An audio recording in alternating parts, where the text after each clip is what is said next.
Study IQ IAS, अब तैयारी हुई अफोर्डेबल। एक बहुत ही इंटरेस्टिंग टॉपिक जो आज आप सभी के समक्ष मैं प्रस्तुत करने जा रहा हूं। Ladies and gentleman, boys and girls, मैं हूं आपका दोस्त, host, educator, mentor Sanghi sir, और आप सभी का स्वागत करता हूं स्टडी IQ IAS पर। आप हमारे कोर्सेस को एक्सप्लोर कर सकते हैं, नीचे लिंक जो कि डिस्क्रिप्शन सेक्शन में दे रखा है। जैसा कि आप टाइटल देख रहे हैं, एक टेक्निकल टाइटल है। अब इस टाइटल का क्या मतलब है? Is India missing the graphene बस? कि एक बस छूट रही है, क्या वो हम छोड़ रहे हैं या हमारी छूट रही है? क्या हम उसे पकड़ने की कोशिश नहीं कर रहे हैं, और अगर कर रहे हैं तो उसकी तरफ क्या एफर्ट है? ये बड़ा इंटरेस्टिंग टॉपिक मुझे लगा, तो मैंने सोचा कि आप लोगों के लिए ये स्टोरी आज करी जाए। तो आइए देखते हैं। उससे पहले मैं आपको यह बता दूं, ये जितने पीडीएफ्स में यूज कर रहा हूं आपको पढ़ाने के लिए, ये सारे उपलब्ध हैं मेरे Telegram handle Ayush Sanghi's IAS academy के ऊपर। और इसके सिवा आप मुझे अन्य सोशल मीडिया हैंडल्स पर भी फॉलो कर सकते हैं, जहां पर आपको बहुत बढ़िया वैल्यू एडेड कंटेंट मिलेगा। So is India missing the graphene बस? आपको इसको थोड़ा पर्सपेक्टिव देते हैं, कुछ चीजों से कोरिलेट करते हैं। क्या आप जानते हैं कि भारत AI में, सॉफ्टवेयर सेक्टर के अंदर आर्टिफिशियल इंटेलिजेंस में भारत बहुत ऊपर पहुंच चुका है? क्या आप जानते हैं कि कंप्यूटर्स में, क्वांटम कंप्यूटिंग में भारत बहुत ऊपर पहुंच चुका है, या भारत ने बहुत ज्यादा एक ग्रोथ हासिल करी है, एक मकाम हासिल करा है? So India is a leader in AI। Bharat artificial intelligence में लीडर है, and a potential challenging in quantum computing, तो क्वांटम कंप्यूटिंग में भी है। तो अब बचा क्या? What is the third thing? जो तीसरी चीज है वो है कंटेंट। कंटेंट के लिए क्या भारत ग्राफीन में भी उतना ही रिच है? India needs to catch up in the field of graphene. Graphene की फील्ड में भारत को आगे बढ़ना चाहिए। सो ये सारी टेक्नोलॉजीज जो कि इमर्जिंग टेक्नोलॉजीज हैं, they will disturb existing human machine interface. यानी कि ये जो इस तरीके का इंटरफेस है, इंसानों के साथ जो बना हुआ इंटरफेस है, इस चीज को, ये तीनों चीजें जो ऊपर लिखी हैं, ये बहुत अच्छी तरीके से डिस्टर्ब करेंगी over the next few decades. This is what is suppose to happen. ये होने वाला है। अब जो चीज होने वाली है, उस चीज के जरिए हमें यह देखना पड़ेगा कि हम क्या एफर्ट कर रहे हैं कि वो और अच्छे से हो। तो सवाल ये उठता है that what is graphene? Graphene होता क्या है? अब आप अगर जानते हैं, थोड़ा बहुत भी जानते हैं, तो आपने ग्राफाइट का नाम सुना होगा। So there is something by the name of graphite. Graphite बनता है ग्राफीन की बहुत सारी लेयर्स से। तकरीबन 1 मिलियन लेयर्स ऑफ ग्राफीन होती है, उससे बनता है ग्राफाइट। तो ग्राफीन होता क्या है? What exactly is graphene? तो ग्राफीन जो है, एक हेक्सागोन शेप में, मतलब 6 सिरे होते हैं, हेक्सागोन शेप में कार्बन एटम्स की एक चद्दर होती है या शीट होती है। So it's the name of a single layer, यानी कि एक चद्दर, sheet, monolayer sheet of carbon atoms that are bonded together in a repeating pattern of hexagons. Hexagon की एक पैटर्न में ये शीट्स बिछी होती हैं, आपस में एक दूसरे से कनेक्टेड होती हैं, जिसे हम ग्राफीन का नाम देते हैं। ये सिर्फ और सिर्फ एक एटम जितनी थिक होती है, थिकनेस में इतनी होती है, माइक्रोस्कोप में दिखेगी, ऐसे आपको दिखेगी भी नहीं अगर आप सिर्फ एक शीट देखना चाहते हैं तो। सिर्फ पर्सपेक्टिव देने के लिए आपको दिखाते हैं कि कुछ ऐसी दिखती है ग्राफीन शीट। तो ये एक ग्राफीन शीट है जो सिर्फ और सिर्फ एक कार्बन थिक है। This is only 1 carbon thick. तो आप देख सकते हैं, this is only 1 carbon thick. और इस तरीके से आप ये देखिए, ग्राफीन शीट पूरी तरीके से फैली हुई है। तो ये ग्राफीन शीट जो है, जिस पैटर्न में डेवलप होती है, इस पैटर्न के हिसाब से ये फिगर ले लेती है। It takes a figure of that pattern. तो जब हम इस चीज की बात करते हैं, समझते हैं, तो जितनी भी मोनोलेयर्स है, मोनो का मतलब होता है single, graphene stacked on top of each other, एक के ऊपर एक के ऊपर एक के ऊपर एक के ऊपर स्टैक करा जाता है, पोथा बन जाता है, उसको हम कहते हैं ग्राफाइट। तो since the typical carbon atom has a diameter of 0.33 nanometer, 0.33 nanometer का है, there are about 3 million layers. 3 million layers होती है ग्राफीन की in a 1 millimeter thick sheet of graphite. तो ग्राफाइट की 1 मिलीमीटर थिक शीट में कितनी ग्राफीन्स हैं? 3 मिलियन लेयर्स हैं। कुछ ऐसा दिखता है, ये देखें आप। So have a look, how does it look? ये ग्राफाइट है। तो ग्राफाइट के 1 मिलीमीटर के उसमें आप सोच सकते हैं 3 मिलियन ग्राफीन्स का स्टैक है।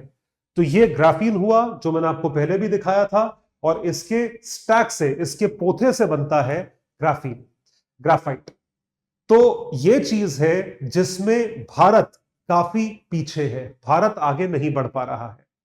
तो अब सवाल ये उठता है कि ग्राफीन का यूज क्या है, what is the use of graphene. लेकिन उससे पहले मैं आपके लिए एक अनाउंसमेंट करना चाहता हूं। स्टडी IQ IAS अपने अम्ब्रेला प्रोग्राम, अपने कॉम्प्रिहेंसिव अम्ब्रेला प्रोग्राम के तहत आप लोगों के लिए एक स्पेशल सरप्राइज लाया है। 3 बैचेस स्टार्ट हो रहे हैं 19 जून 2023 को, यानी कि आने वाले हफ्ते में। ये सबसे बड़ा स्टार्ट है उन सभी स्टूडेंट्स के लिए जो 2024 के एस्पिरेंट्स हैं। तो 2024 के एस्पिरेंट्स यदि ये वीडियो देख रहे हैं, तो आप अगर सब्सक्राइब करना चाहते हैं तो हर एक भाषा में जो है हमारे पास आपके लिए बैच है।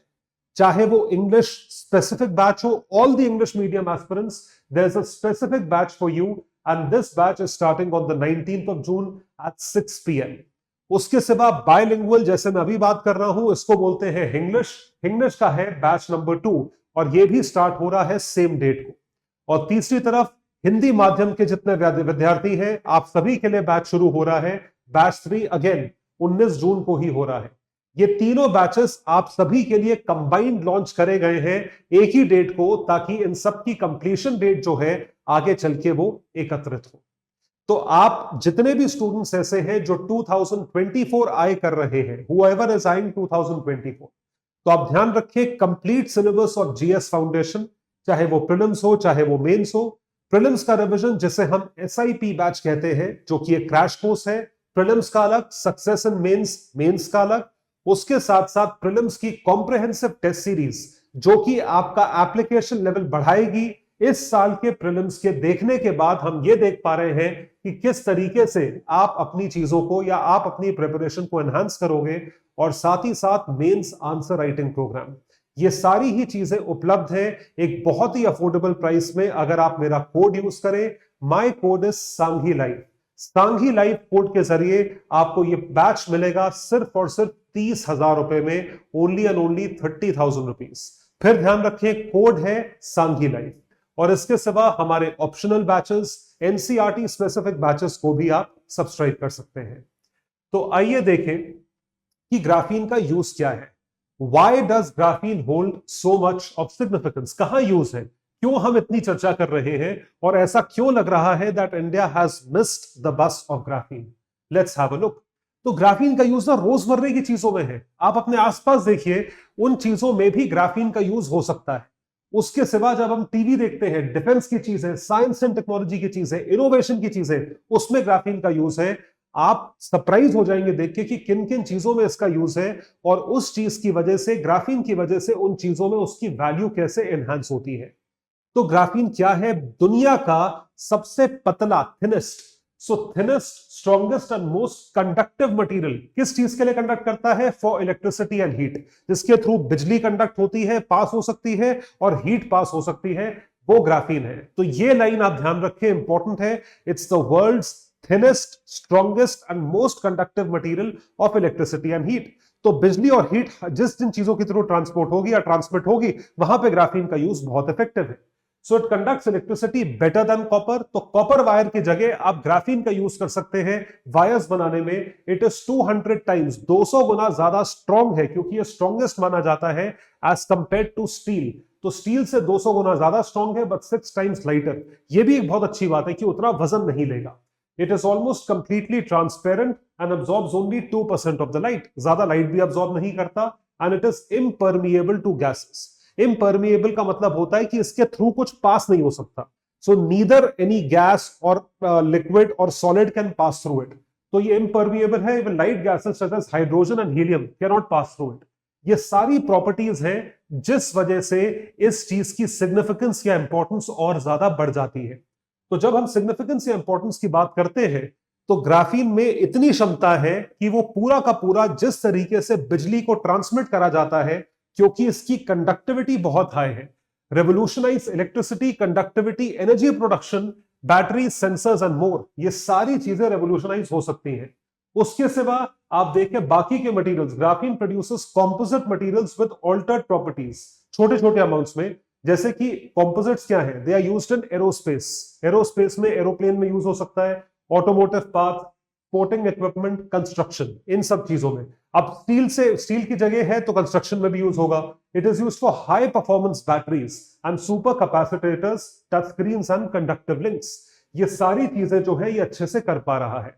इसके सिवा अगर कोविड में आपने देखा हो तो ग्राफीन स्पेसिफिक मास्क आते हैं, तो मास्क है जो कि ग्राफीन प्रोटेक्शन के थ्रू आते हैं, काफी महंगे मास्क होते हैं। तो इस तरीके से अगर आप इन लेयर्स को देखें, ये वाली जो इनर लेयर है सबसे, ये ग्राफीन की लेयर है। So third, this is graphene fabric layer, direct contact skin layer which is safe, it is soft and it is de odour, it is odour free, इसमें कोई ओडर मतलब बदबू catch नहीं करती है। तो इस तरीके के मास्क भी ग्राफीन स्पेसिफिक मास्क बनने लगे। तो graphene oxide membranes are used for water purification and desalination, तो ये आरओ में भी यूज हो सकता है। बेस मास्क वो मेड ड्यूरिंग कोविड, मास्क भी बन सकते हैं। Graphene based sensors are used for environmental monitoring, health care and wearable devices, इन सब चीजों में जो है आपके ग्राफीन बेस्ड चीजें यूज हो सकती हैं। इसके सिवा ग्राफीन जो है आपका डिफेंस एंड टेक्नोलॉजी में यूज हो सकता है। It can be used for defence and aerospace. कैसे?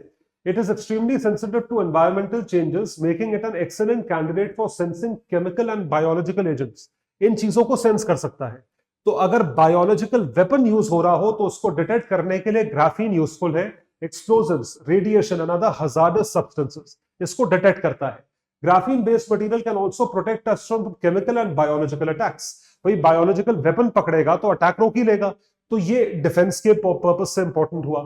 Exceptional strength makes it material for armor and ballistic protection. Armor protection, ballistic protection से एक बहुत अच्छा सेफ नेट है, सेफ्टी नेट कहा जाता है ग्राफीन को। तो ग्राफीन का यूज कहां कहां हो गया? रोजमर्रे की जिंदगी में हुआ, वाटर प्यूरिफिकेशन, डीसैलिनेशन, मास्क। उसके सिवा लॉन्ग टर्म यूज बड़े स्तर पे देखा जाए तो डिफेंस, इक्विपमेंट और एनवायरमेंटल हैजर्डस चीजों को कम करना। तो अब ये सारे इतने सारे फायदे होने के बावजूद अगर हम ये देखें कि ग्राफीन का यूज आज की डेट में है और अगर हो रहा है तो कितना हो रहा है, is graphene being used in that quantity, is graphene being used for to that extent, क्या यूज हो भी रहा है उस एक्सटेंट पे? तो सवाल ये उठता है, are we in the graphene era? क्या हम ग्राफीन एरा में हैं? पास्ट में देखा गया है हर चीज का ना, हर एक मटेरियल का एक एरा होता है, stone age, copper age, bronze age. So are we in the graphene age right now? This is the question that we have to ask. From the stone age, iron age, plastic age and silicon age, are we in the graphene era? Are we in the graphene age? This is the question that we have to ask. तो अब इसमें जो research हुई है grand view के अनुसार, grand view research, the global graphene market size was valued at $176 million in 2022. इतना बड़ा ग्लोब, अंतरराष्ट्रीय स्तर पे, दुनिया के स्तर पे ग्राफीन का मार्केट है। ये कुछ भी नहीं है इतना, ये दिस इज नेग्लिजिबल, ये बिल्कुल जीरो है। इट इज एक्सपेक्टेड, अगर इतने सारे यूजर्स हैं तो इसका मार्केट तो फिर 50 इतने बिलियन डॉलर का होना चाहिए था, ये तो मिलियन डॉलर्स का है। It has a growth rate of 46.6% CAGR between 2023 and 2030। तो ग्लोबल ग्राफीन मार्केट आप अगर देखें तो कॉम्पोजिट्स की, मतलब इकट्ठे इसका यूज है, वो मैक्सिमम हो रहा है। Maximum use is of composites followed by electronics, briefly followed by energy and then other small users जैसे कि डिफेंस हो गया, एनवायरमेंट हो गया।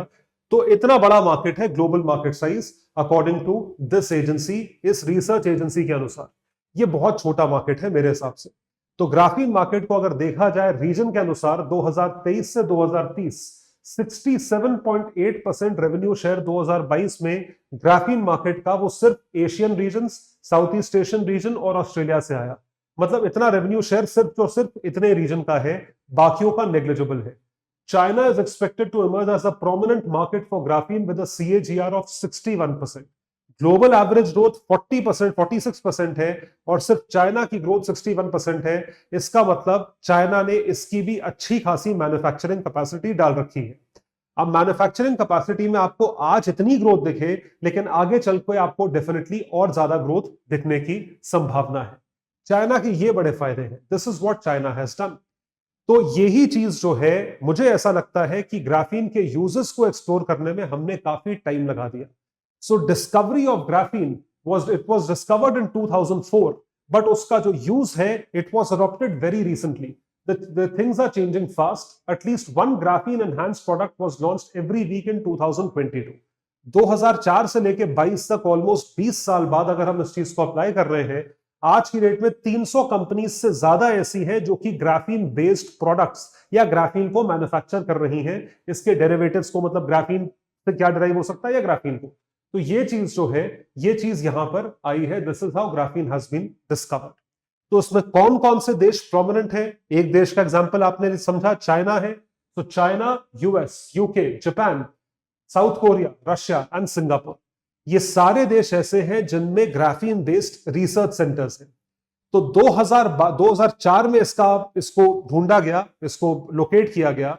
2012 तक US dominated patent filings related to graphene, लेकिन उसके बाद 2018 में चाइना ने 2018 पेटेंट्स ऑलरेडी फाइल कर लिए थे, while other major countries combined filed 79। मतलब यूएस के बाहर भी इसमें ग्रोथ देखा गया है, it has been seen.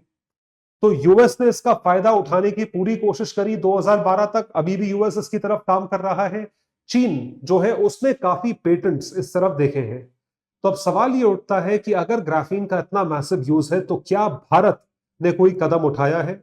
Does India have any policy with respect to graphene? Like we have a national textile policy, we have national silk policy, national different things policy. उसी तरीके से क्या हमारी ग्राफीन को लेकर कोई पॉलिसी है या हमें ऐसी पॉलिसी डिवाइस करनी चाहिए? सवाल उठता है।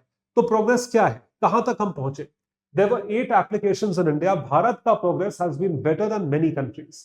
The Center for Nanoscience and Engineering at IISc Bangalore, Indian Institute of Sciences, built a graphene-based system several years ago. Some startups and foreign subsidiaries have introduced graphene or graphene derivatives in India. इस चीज को introduce किया गया है। तो भारत जो है वो कहीं ना कहीं जो है वो पहुंच रहा है, इट इज रीचिंग समवेयर। तो अगर इसमें सिंगल आउट करा जाए तो टाटा स्टील एक ऐसी संस्था है which has been successful in growing graphene using atomic carbon extraction and removal from the steel surface. Steel surface से उसे हटाओ और ग्राफीन का यूज करो, जो कि 50 माइक्रोमीटर बड़ा डोमेन है। It has also combined graphene to recycle used plastic products into new ones. जो प्लास्टिक प्रोडक्ट यूज हो चुके हैं उसको नए में आप कंबाइन करें और ट्रांसपोर्ट करें। Innovation using graphene is going to be the place of India. देखिए, आप ये समझने की कोशिश करिए कि ग्राफीन का यूज हमें पता है। अब क्योंकि हमें ग्राफीन का यूज पता है तो उस ग्राफीन के यूज के जरिए हम कहां पहुंच रहे हैं, where are we reaching and what are we exactly doing. तो उस चीज को मद्देनजर रखते हुए अगर मैं ग्राफीन रिलेटेड चीजों की बात करूं तो अगर हम ओरिजिनल ग्राफीन भी उसको एक्सट्रैक्ट करें, उसका डेरिवेटिव छोड़ो, तो भी उसका बहुत भला हो जाएगा।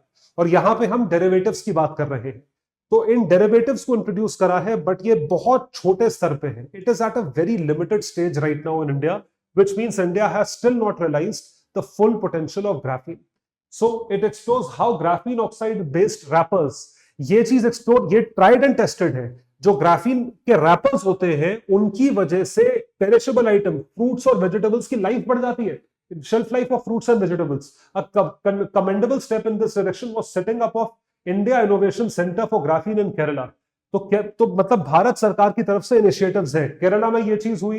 It is implemented by digital university Kerala in partnership with Tata steel and cement, इनके साथ हुआ है। Centre needs to become the nodal point for this. जैसे कई सारे सेंटर्स हैं, आपने देखा होगा, for promoting large scale innovation activity around graphene. और इसके तहत जो है सरकार को रोल प्ले करना पड़ेगा। Government has to play a role, जैसे बाकी देशों ने रोल प्ले करा है। चीन के 13th प्लान में ग्राफीन से रिलेटेड पूरा एक मिशन है, graphene a priority in its 13th plan. Europe established the graphene flagship in 2013, इस चीज को एस्टैब्लिश किया। तो ग्राफीन फ्लैगशिप क्या है? एक एफईटी फ्लैगशिप है जो कि यूरोपियन कमीशन की है, set to bring graphene innovation out of the lab and into commercial applications. Commercially apply करो तो उसका पैसा भी मिलेगा और उसके फायदे भी बहुत ज्यादा होंगे। तो सरकार का दूसरे देशों में इतना रोल देखते हुए सवाल ये उठता है कि भारत को क्या ग्राफीन रिलेटेड स्पेसिफिक मिनिस्ट्री बनानी चाहिए, जैसे आपने और चीजों का मंत्रालय बनाया है। A dedicated nodal ministry needs to be assigned for this responsibility, otherwise the subject will fall through the cracks. देखिए, पॉइंट ये है कि या तो आप करो, नहीं तो फिर वो ठंडे बस्ते में पड़ा रहेगा। India needs to be a leader in graphene as we can experience a winner takes the most situation here.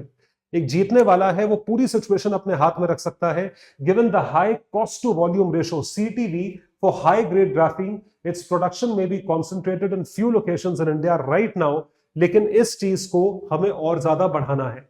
सवाल यह है कि अभी इस वक्त आप कुछ सिचुएशंस पे तो कुछ जगहों पे तो आप मैन्युफैक्चर करें, तो सेमीकंडक्टर्स का जिस तरीके से लिमिटेड रीच है उसी तरीके से ग्राफीन बेस्ड प्रोडक्शन यूनिट्स का भी लिमिटेड रीच है, जिसको बढ़ाना है या जिसको बढ़ाना चाहिए. It should be increased. तो भारत ने सेमीकंडक्टर की बस मिस कर दी थी. It was already missed. तो अभी आप ये समझ के चलिए कि ताइवान के साथ साथ भारत में सेमीकंडक्टर अच्छी खासी क्वांटिटी में मैन्युफैक्चर हो सकते थे, but we miss the bus. The time is to step up on graphene pedal now. नहीं तो ग्राफीन की भी बस निकल जाएगी और हम ये चीज अफोर्ड नहीं कर सकते कि हम दुनिया में पीछे रहें. तो आई होप आपको ये डिफरेंट टॉपिक पसंद आया होगा और आप इसी PDF को डाउनलोड करने के लिए जुड़ सकते हैं मेरे टेलीग्राम हैंडल पर, Ayush Sanghi's IAS Academy. That would be all for today. Thank you so much. Bye everyone. Take care and all the best. Study IQ IAS. अब तैयारी हुई अफोर्डेबल.